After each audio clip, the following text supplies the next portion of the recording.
여러분 축구 경기를 잘 아시죠? 축구 경기는 전반전 45분이 끝나면 반드시 15분이라는 이 하프타임이라는 시간을 맞이하게 됩니다. 이 하프타임에는 그동안 전반전에 선수들이 흘렸던 그 땀과 또 힘들었던 그 피로를 회복하는 이 쉼의 시간이 주어집니다.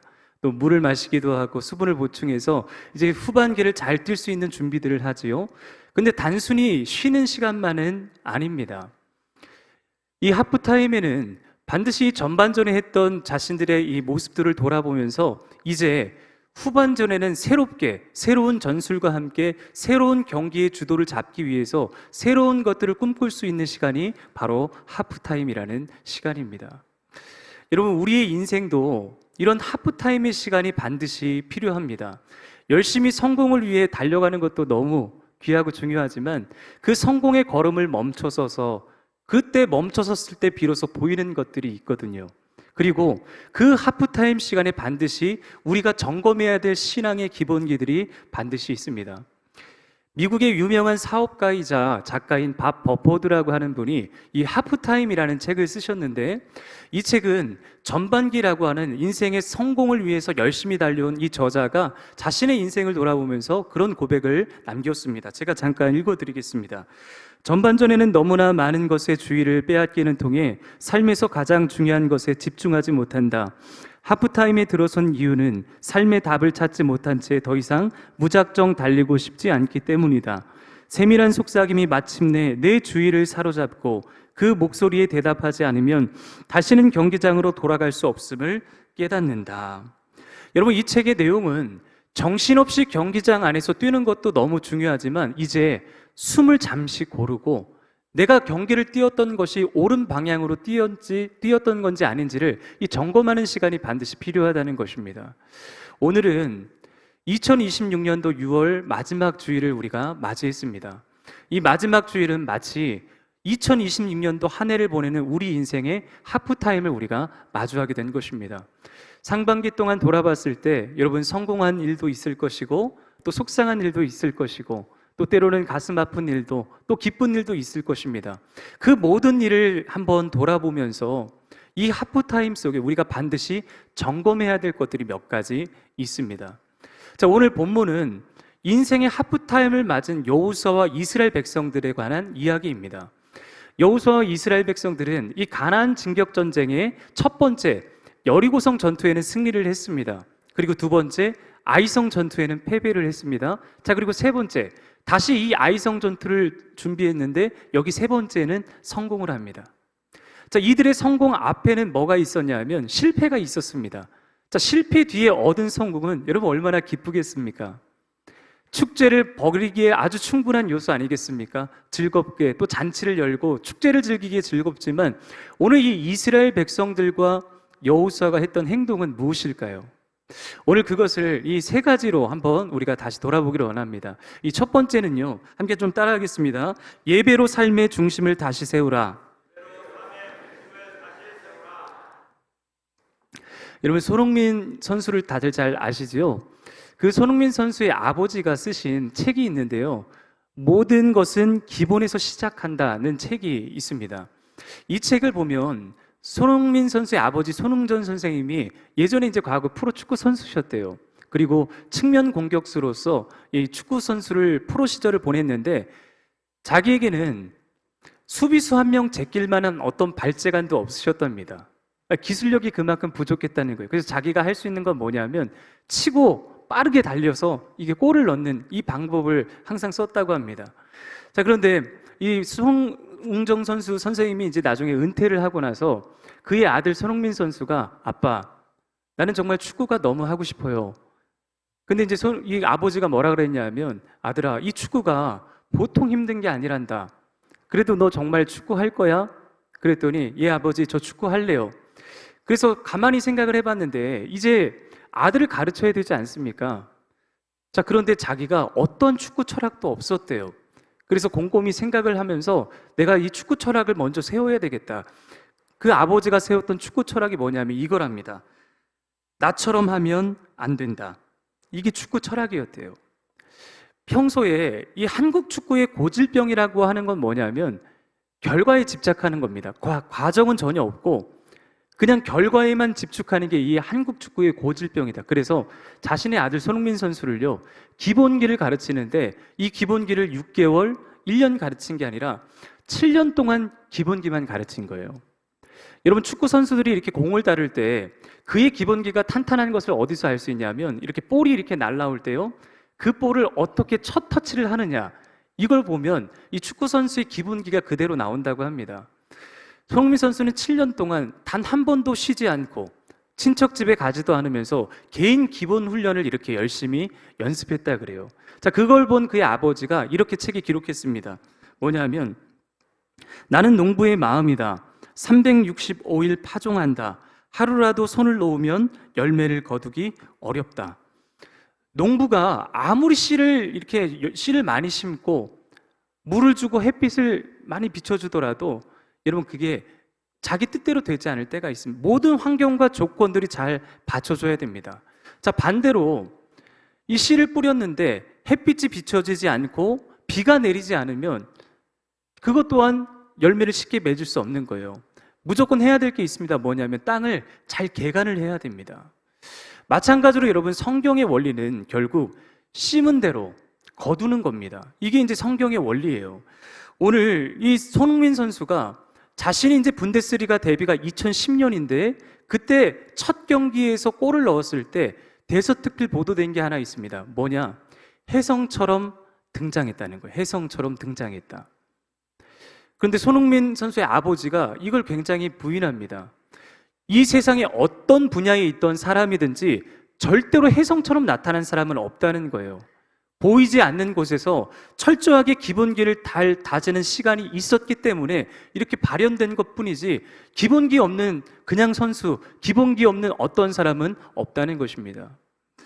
제가 왜 오늘 이 말씀을 길게 말씀을 드리냐 하면, 우리 신앙의 하프타임에 반드시 점검해야 될 게 뭐냐면 바로 이 기본기입니다.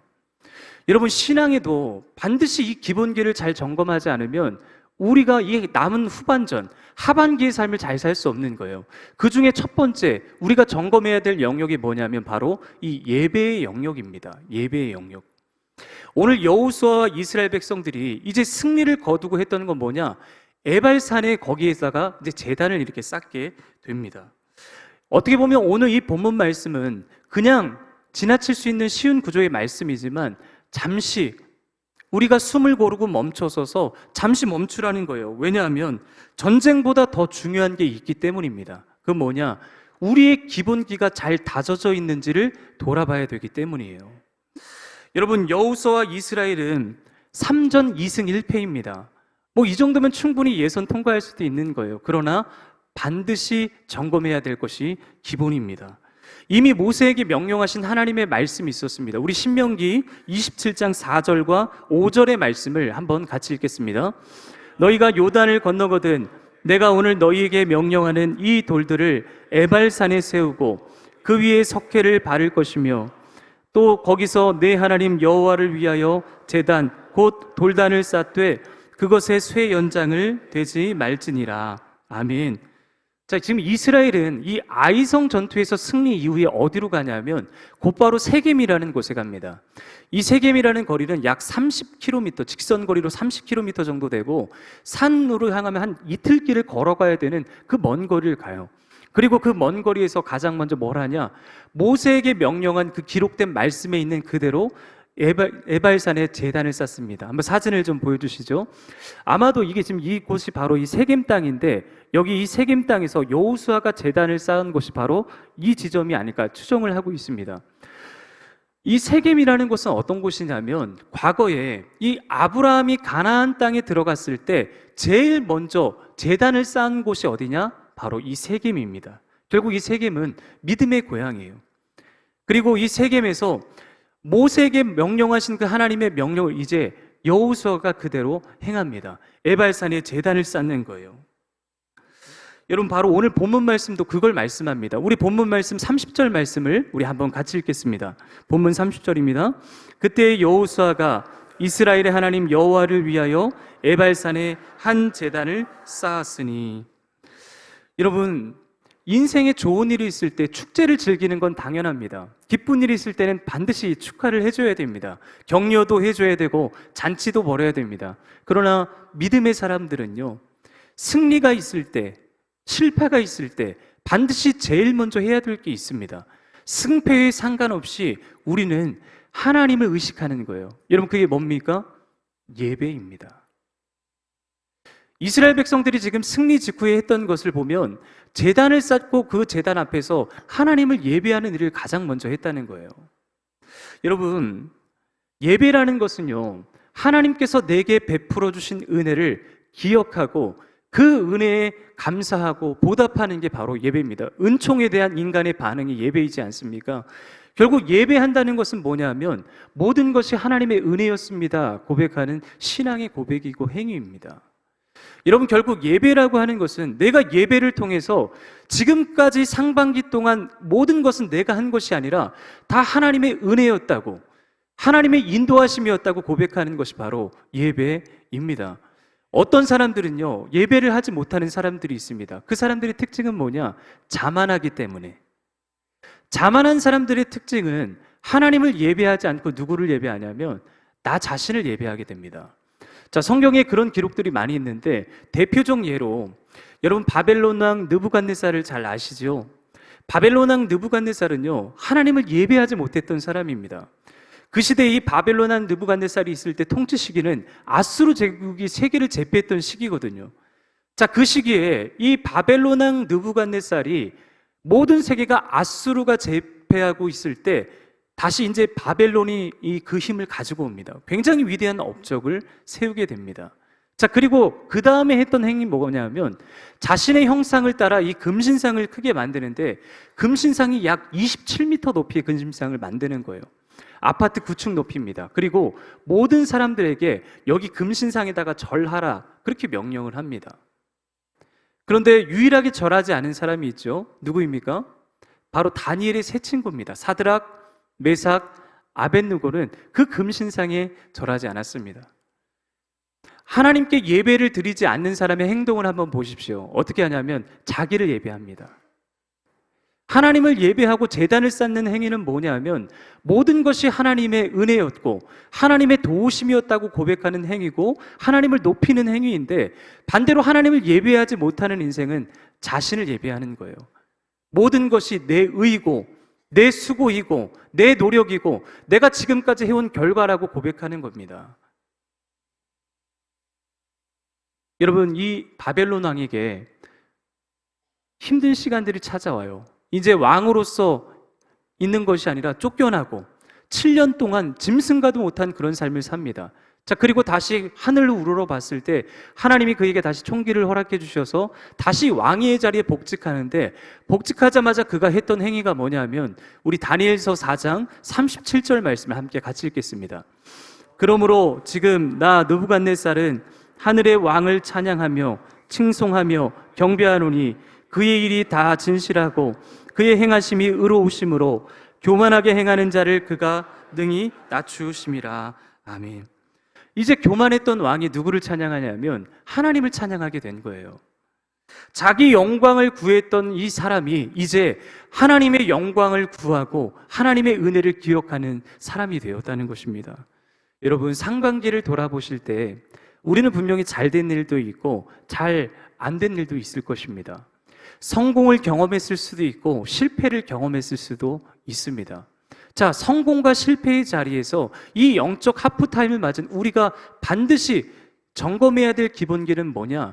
예배의 제단을 내가 잘 쌓고 있는가를 점검해 보셔야 됩니다. 오늘 여호수아와 이스라엘 백성들은 그 자리에 멈춰서 오히려 여호수아와 이스라엘 백성들은 그 기세를 몰아 가나안 이 진격 전쟁을 펼쳐나가면 됩니다. 그런데 멈춰서는 거예요. 왜냐하면 이 기본기가 잘 되어져 있는지 아닌지를 점검하는 것입니다. 사랑하는 여러분, 신앙의 기본기는 결국 예배입니다. 예배가 흔들리면 삶이 흔들리고 반대로 예배가 회복되면 우리의 삶이 건강하게 회복되는 것입니다. 여러분, 예배를 점검하십시오. 그리고 무너진 제단을 다시 세우십시오. 이게 우리가 이 영적 하프타임에 해야 될 첫 번째 일입니다. 자, 두 번째로는 함께 따라하겠습니다. 말씀으로 삶의 방향을 다시 점검하라. 자, 본문 31절 말씀을 함께 같이 읽겠습니다. 이는 여호와의 종 모세가 이스라엘 자손에게 명령한 것과 모세의 율법책에 기록된 대로 쇠 연장으로 다듬지 아니한 새 돌로 만든 제단이라. 무리가 여호와께 번제물과 화목제물을 그 위에 드렸으며. 아멘. 여호수아는 첫 번째로 제단을 쌓고 번제물과 화목제물을 드렸습니다. 하나님께 예배를 드린 거예요. 자, 그 다음에 정말 중요한 말씀이 32절에 있습니다. 우리 32절 말씀을 한번 같이 읽겠습니다. 여호수아가 거기서 모세가 기록한 율법을 이스라엘 자손의 목전에서 그 돌에 기록하매. 아멘. 여러분, 이 고대 근동 지방의 문화 중에 하나가 뭐냐면, 왕이 전쟁에서 승리하면 돌을 이렇게 하나 세워서요, 그 위에다가 이제 석회를 이렇게 바르고 왕의 행적과 업적을 그 돌에 이렇게 기록을 합니다. 어떤 일을 했는지, 어떤 업적을 남겼는지.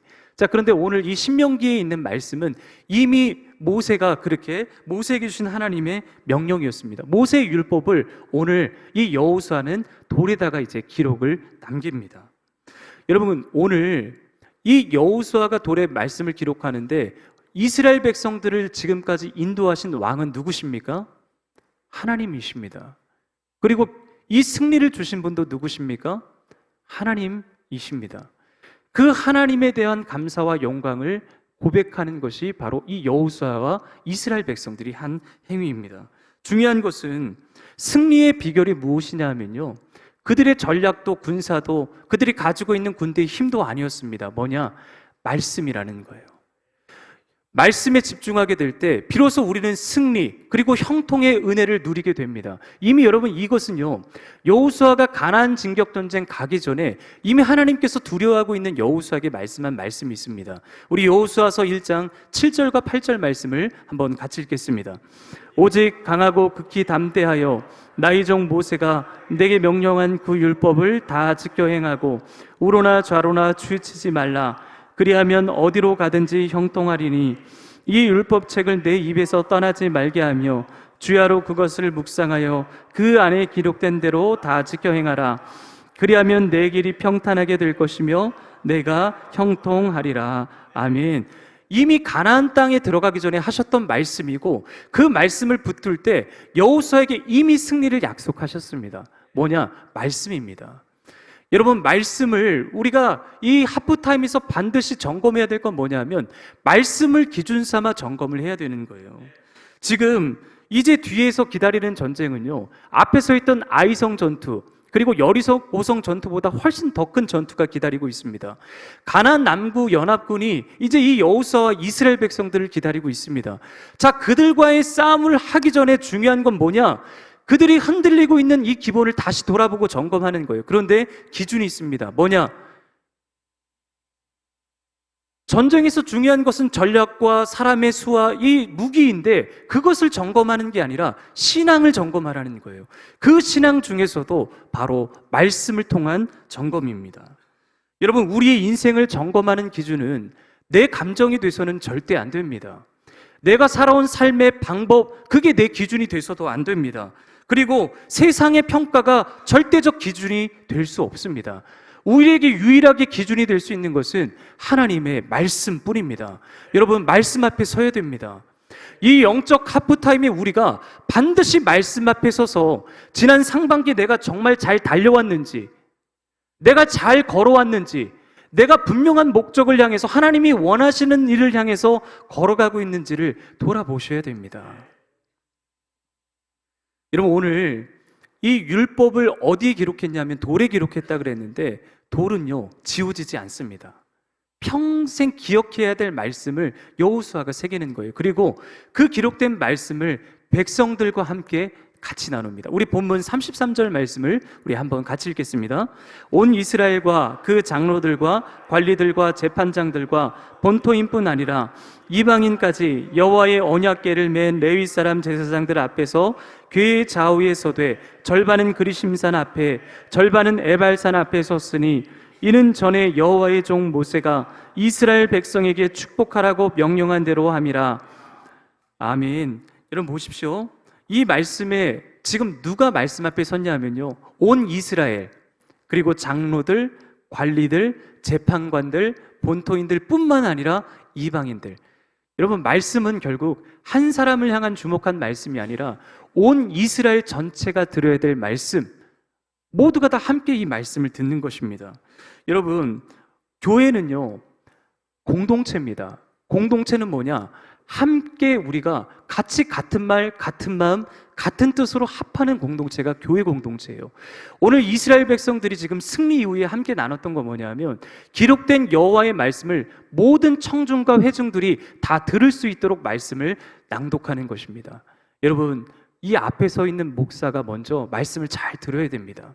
상반기 동안 이 목회를 내가 인도하려고 했던 건 아닌지, 방향은 잘 하나님이 기뻐하시는 일이 잘 되었는지를 말씀 앞에 먼저 제가 점검을 해야 됩니다. 그리고 이제 우리 성도님들도 반드시 상반기에 하셨던 그 일들을 하나님 앞에 말씀을 기준 삼아 돌아보셔야 됩니다. 안 그러면요, 우리가 자칫 잘못하면 내 의가 될 수 있거든요.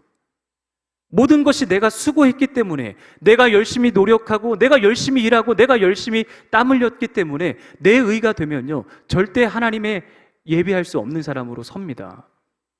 말씀 앞에 우리의 삶을 잘 점검하지 않으면, 자칫 잘못하면 우리가 우리 인생을 스스로 주도하는 인생이 될 수 있어요. 여러분, 하나님은 그거 기뻐하시지 않습니다. 하프타임은 쉬는 시간이면서 동시에 점검하는 시간입니다.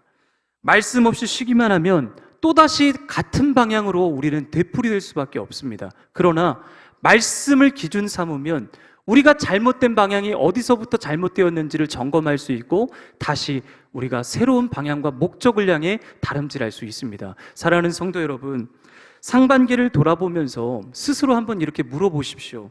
나는 말씀을 기준으로 살아왔는가? 나는 내 욕심을 구하며 살았는가? 아니면 말씀에 순종하며 살았는가? 내 일터는 말씀의 다스림을 받고 있는가? 우리 교회는 말씀대로 잘 가고 있는가? 여러분, 반드시 이것을 점검해 보셔야 됩니다. 자, 그리고 세 번째는 뭐냐 하면, 우리가 이 말씀으로 잘 점검을 했다면 이제 점검된 말씀을 가지고 반드시 이 실천의 영역으로 가는 거예요. 자, 함께 따라하겠습니다. 순종으로 다시 출발하라. 자, 우리 34절, 35절 말씀을 함께 같이 읽겠습니다. 그 후에 여호수아가 율법책에 기록된 모든 것대로 축복과 저주하는 율법의 모든 말씀을 낭독하였으니, 모세가 명령한 것은 여호수아가 이스라엘 온 회중과 여자들과 아이와 그들 중에 동행하는 거류민들 앞에서 낭독하지 아니한 말이 하나도 없었더라. 아멘. 여러분, 여호수아가 이 말씀을 읽을 때요, 어떤 말씀이 들려졌냐면, 듣기에 좋은 말씀만 들려진 게 아니라 축복과 저주의 말씀이 함께 들려졌다는 거예요. 말씀을 전할 때는 그 말씀이 어떤 말씀이든지 리더자는, 그러니까 앞에 서 있는 저죠, 저는 반드시 하나님의 말씀을 있는 그대로 여러분들께 전해야 될 사명이 있습니다. 그리고 이 여호수아는 그걸 그대로 이스라엘 백성들에게 축복과 저주의 말씀을 빼놓지 않고 전했습니다. 자, 그런데 여기 보시면 율법의 모든 말씀을 낭독하였으니, 여러분, 우리의 신앙도 마찬가지입니다. 우리의 신앙도요, 듣기 좋은 말씀만 들으려고 한다면 영적 편식에 걸리게 됩니다. 건강한 그리스도인이 되는 것은 하나님의 말씀이라면, 이게 축복의 말씀이든 때로는 책망의 말씀이든 아멘하고 순종하는 게 복이에요. 그 말씀이 때로는 우리의 마음을 아프게 하고 찔리게 하고 우리의 말씀에 정말 힘이 쫙 빠지게 하는 그런 저주의 말씀이 들려올지라도, 이 말씀이 하나님의 살아계신 말씀은 위대하다는 것을 믿고 말씀에 순종할 때 놀라운 역사가 나타납니다. 여러분, 이 사진을 좀 한번 보시면요, 아까도 이제 제가 보여드린 사진인데, 여기 세겜을 중심으로 이 북쪽에는 에발산, 저주를 상징하는 에발산이 있고요, 그리고 이 남쪽에는 축복을 상징하는 그리심산이 있습니다. 이 그리심산은 물이 풍부하고 햇빛이 들어서 나무가 이렇게 울창하다고 해요. 그리고 상대적으로 이 생명과 번영을 상징하는 땅이 바로 그리심산입니다. 반대로 이 에발산은요, 햇볕이 잘 들지 않고 물이 풍족하지 않아서 황량한 석회한 암석이 드러나는 그런 특징을 갖고 있다고 합니다. 여러분, 이 두 산의 모습은 하나의 상징인데, 하나님의 말씀에 순종한 사람이 받게 될 복과 불순종한 사람이 받게 될 복에 대해서 너무나도 극명하게 잘 나타내주고 있습니다. 말씀 앞에 순종하면 그리심산처럼, 아까도 말씀드렸지만 여호수아가 누렸던 형통의 비결은 결국 말씀입니다. 말씀이 들려졌을 때 그 말씀이 이해가 되든지 이해가 되지 않든지 말씀에 대한 순종이 임하면요, 반드시 그 사람은 복을 받게 되어 있습니다. 이게 여러분 형통의 비결이라는 거예요.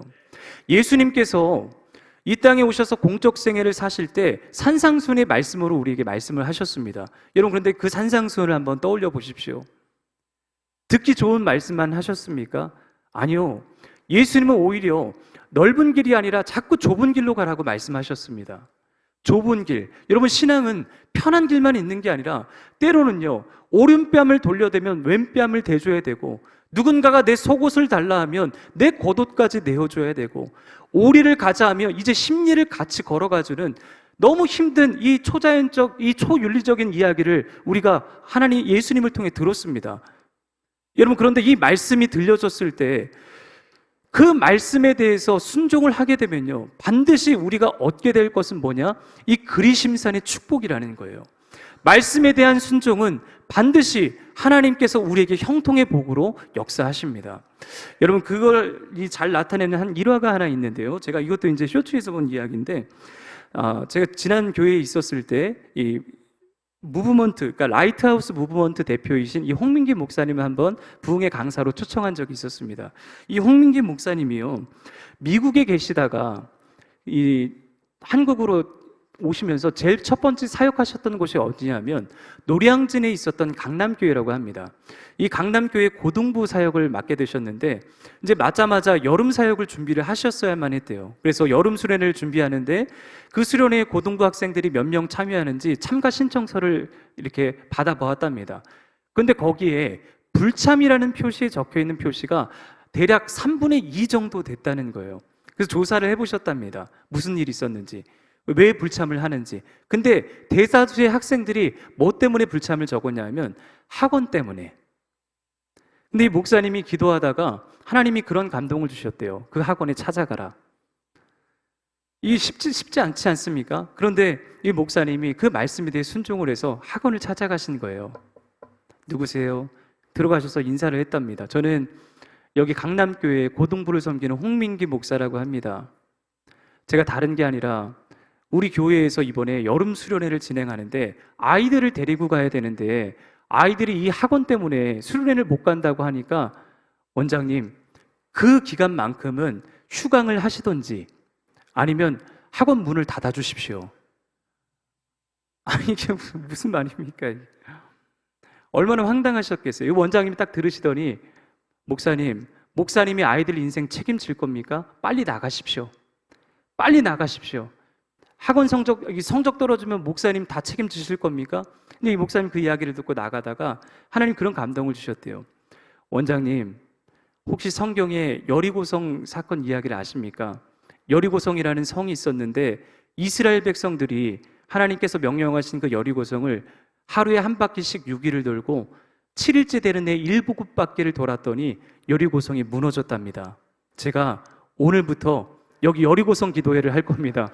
이 학원 주변을 이 여리고성 기도회로 뺑뺑이 돌 겁니다. 그 목사님도 나오시면서 아니, 내가 지금 무슨 말을 내뱉는 건가? 자, 그런데 목사가 내뱉었으니 감당을 해야 되겠죠. 그래서 그날부터 여리고성 기도회를 정말 목사님이 그 학원 주위를 도르셨대요. 하루에 한 바퀴씩, 그리고 마지막 7일째 7바퀴를 도르셨답니다. 일주일이 지났습니다. 그리고 학원에 다시 노크를 하고 들어가셨대요. 자, 그런데 원장님이 태도가 달라지셨다며. 어이구, 목사님 오셨습니까? 여기 이 자리에 앉아주십시오. 목사님, 지난 한 주간 저에게 이런 일이 있었습니다. 멀쩡했던 이 책상이 막 흔들리고요. 의자에 나사가 막 풀리지를 않나. 제가 도통 잠을 이룰 수가 없었습니다. 목사님, 언제라고요? 제가 그날 우리 학원 문을 닫겠습니다. 그렇게 하겠습니다. 여러분, 지금 여리고성 기도회 때문에 학원이 무너진 게 아니고요. 순종하는 한 사람, 그 목사님의 순종을 통해서 지금 어떤 일이 일어나느냐? 원장님의 마음이 이렇게 녹아진 겁니다. 여러분 보십시오. 순종이 제사보다 낫다는 게 바로 이런 것입니다. 우리가 말씀이라는 기준을 명확하게 세웠다면 그 말씀이 이해가 되든지 이해가 되지 않든지 이제 순종의 걸음을 하시면 되는 거예요. 그러면 하나님이 반드시 놀랍도록 역사하실 줄 믿습니다. 이런 말씀을 마치겠습니다. 예배를 통해 우리의 기본기를 다시 점검하십시오. 그리고 말씀을 통해 내가 지금까지 달려온 삶의 걸음이 하나님이 기뻐하시는 일이었는지 점검해 보십시오. 그리고 마지막 세 번째, 그것을 점검했다면 이제 이해가 되든지 이해가 되지 않든지 우리가 순종의 걸음을 향할 때 하나님께서 반드시 형통의 길로 우리의 남은 후반절을 이끄실 줄 믿습니다. 우리 모두가 승리하는 우리 복된 은혜를 누리시는 저와 여러분들 되시기를 주님의 이름으로 축원드립니다. 기도하겠습니다. 사랑과 은혜의 아버지 하나님, 하프타임과 같은 이 귀한 시간 우리를 말씀 앞으로 불러주시고 다시 예배, 말씀, 순종에 대해서 듣게 하시니 감사합니다. 정신없이 상반기를 달려오느냐 우리의 삶을 돌아보지 못했던 것을 주님 회개합니다. 하나님, 주님 앞에 다시 신앙의 기본을 점검하게 하여 주셔서 예배, 말씀, 순종으로 하나님 남은 하반기를 은혜 가운데 보낼 수 있는 우리 믿음의 식구들 다 되게 하여 주시옵소서. 예수님의 이름으로 기도하옵나이다. 아멘.